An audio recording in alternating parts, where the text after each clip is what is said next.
Նաև շրջան, որը բավականին բարդ էր ձեր ընտանիքում, խոսքը ձեր առողջական խնդիրների մասին է։ Ջուրը տալիս էին բաժակով ձեռքիցս ընկնում էր արդեն։ Առաջին շոկը հենց այդ նա էր, որ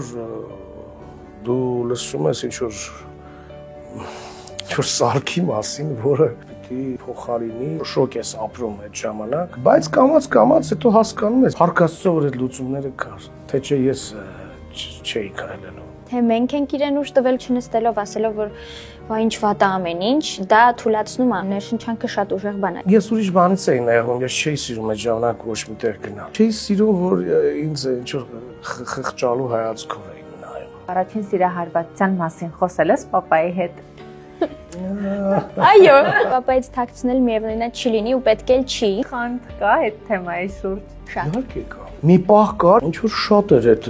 էմոցիոնալ թեմաները։ Ինձ թվում է շատ աղջիկ երեխաների մոտ է դա լինում, որ սենց ուզում ես լսված լինես անպայման։ Ավելի շատ հետո մաման սկսեց իր հետ շփվել, զրույցներ ունեցան, որ պապան կամաց եկավ իր տեղը։ Նույնիսկ մայրն է երբեմն դժգոհել։ Դու ինչ հերես եմ, որ երեխու տիրություն արա, բան։ Այդ լրիվ ուրիշ զգացողություն է, որ ասում են քեզ որպես Էլեն ենք ճանաչել ու հավանել, հետո իմացել ենք պապայի մասին։ Թե պապան է, թե դե ասա էլի, բա Կոնֆլիկտից հետո կարող է կես ժամ հետո գամ, տեսնեմ իրար գրկած նստած է։ շատ անգամ եմ կարծում եմ ցավ պատճառել ես Սատիկին, ցանկացած իրավիճակում լուծում կա։ Եթե պետքա ներողություն խնդրի, եթե պետքա, չգիտեմ, ամեն կերպ ինչ ձևեր որ կարող է լինել, պիտի պահես ընտանիքդ։ Որտեղ իսկապես ամենահեշտ բանը հրաժարվելն է։ Դա շատ արագ է։ Շատ հաճախ մենք տեսնում ենք, որ խիստ ընտանիքում մեծացած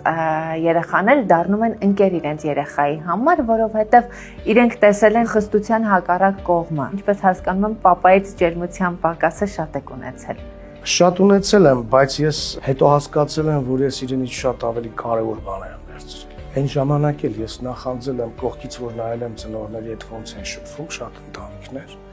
ընտանիքներում, ինձ դուր է եկել։ Հիմա երբեմն ինձ բռնում եմ տենց բաների վրա, որ այ հայրս սենց կաներ, բայց չէ, սխալ արի ես այդպես չանեմ։ Շատ բաներում էլ ասում եմ ոչ, հայրս էլ է ճիշտ եղել։